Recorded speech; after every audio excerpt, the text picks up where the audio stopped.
So here's a closer look at the animals from Old Macdonald that we just did.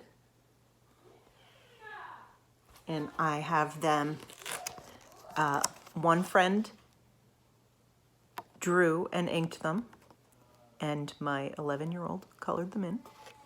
And I think their teamwork was pretty great. But again, you can pull pictures from the internet as long as you're just using them for yourself. It doesn't matter. And they're laminated with some Velcro on the back. Over here on the choice board. So you can add any animals. I mean, occasionally our Old Macdonald has a dinosaur. You never know.